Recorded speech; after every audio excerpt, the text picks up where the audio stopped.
The rights of the wife in Islam. Most of the other religions besides Islam, they consider the woman as an instrument of the devil. But the Quran refers to the woman as a muhsana. Muhsana in Arabic means a fortress against the devil. Because a pious woman who's on the straight path, she prevents the husband from deviating and going on the wrong track and keeps him on the Siratul Mustaqim. Therefore, she's called as muhsana, a fortress against the devil. The Quran in Surah Nisa, chapter number 4, verse number 21, refers to marriage, to nikah, as a sacred covenant. It's a sacred covenant, a sacred contract between the husband and wife. The Quran says in Surah Rum, chapter number 30, verse number 21, that we have created for you mates from amongst yourselves, so that you may live with them in tranquility. And He has put love and mercy between your hearts. The beloved Prophet Muhammad Sallallahu Alaihi Wasallam, he said, it's mentioned in Sahih Bukhari, volume number 7, in the book of Nikah, chapter number 3, hadith number 5066. The beloved Prophet said, "O young people, whoever has the means to get married should get married." The beloved Prophet also said, there is no monasticism in Islam. And the Prophet said, anyone who marries, he completes half his deen.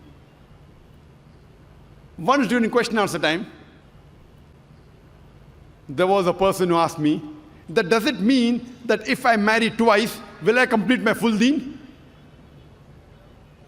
What did the Prophet mean when he said that marriage completes half your deen? Marriage prevents you from promiscuity, from fornication, from homosexuality. Only if you marry do you have an opportunity to be a husband or a wife.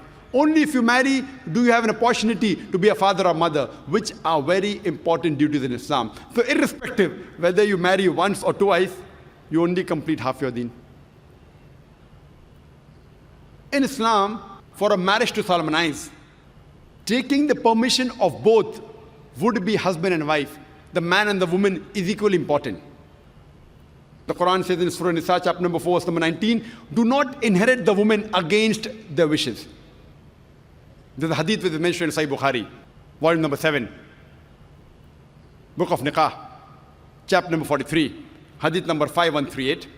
A lady by the name of Khansa bint Khadim al-Ansariya, she approached the Prophet and said that my father has married me to a person against my wishes. The Prophet, he nullified the marriage. There's another Sahih hadith which is mentioned in Ahmad ibn Hanbal, hadith number 2469, where a lady approaches the Prophet and says that my parents have forced me to marry a man against my wishes. And the Prophet said she has the option of either continuing the marriage or nullifying the marriage. There's a similar hadith mentioned in Ibn Majah, hadith number 1875. It's the same hadith. A woman approaches the Prophet and tells her that my parents have forced me to marry against my wishes. And the Prophet says, you can either continue the marriage or you can nullify the marriage. And the woman says, I continued the marriage, but I wanted the woman to know that the parents cannot force their daughters to marry someone who they don't like. The Quran says in Surah Baqarah, chapter number 2, verse number 228, that the women have rights similar to those against them on terms equitable, but the men have a degree of advantage. Based on this verse of the Quran, men and women are equal except in leadership. The Quran clearly says that the women have rights, those similar to them, on terms equitable, but the men have a degree of advantage. Now, many of the Muslims, they misunderstand this ending phrase that the men have a degree of advantage, and they think that men are superior. And they quote the verse of the Quran, "Ar-rijalu qawwamuna 'ala an-nisa," that the men are superior to the women. So Allah has said, the men have degree of advantage, the men are superior. What they're quoting is the verse of the Quran which was recited by a wonderful Qari from Surah Nisa, chapter number 4, verse number 34, which says, Ar-rijalu qawwamuna ala nisa, that the men are the qawwam of the women. What is the meaning of the Arabic word qawwam? Qawwam comes from the root word aqama, which means to stand up for. How we have aqama before salah, we stand up for salah. So this Arabic word qawwam means the men have one degree of additional responsibility and one degree additional service towards the woman, not one degree of superiority to boss over the woman. And if you read the tafsir of Tabari, he says the Arabic word qawwam means one degree of additional responsibility. Because if you read the verse ahead, the verse says that Allah has given men more strength than the women. So because of that advantage, it's the duty of the men that they should take care of the woman, they should not boss over her. Furthermore, Quran says in Surah Nisa, chapter number 4, verse number 19, that treat your wives with equity and kindness even if you dislike her. Means even if you don't like your wife, yet treat her with love and compassion. And treat her kindly, even if you dislike her. Even if you dislike her, treat her with kindness and compassion. And in Islam, we do not consider calling the women as housewives. Housewives.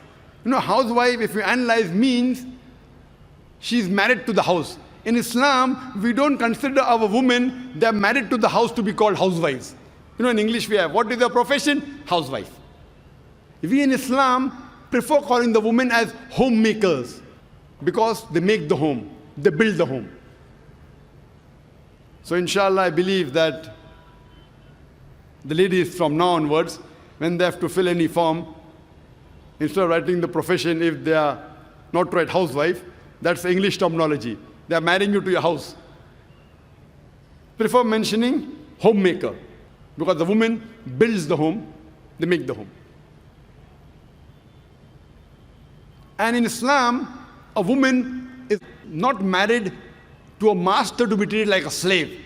She is married to an equal, and the role is that of partnership. And Quran gives a very good phrase in Surah Baqarah, chapter number 2, verse number 187, where Almighty God says, Hunna libasul lakum wa antum libasul lahunna. That they are your garments and you are the garments. That means your wives are your garments and you are the garments of your wives. What is the role of garment? The role of the garments is to beautify, to conceal, to protect. The husband and wife, they conceal each other's faults. They beautify each other. They help each other. It is a role of hand and glove.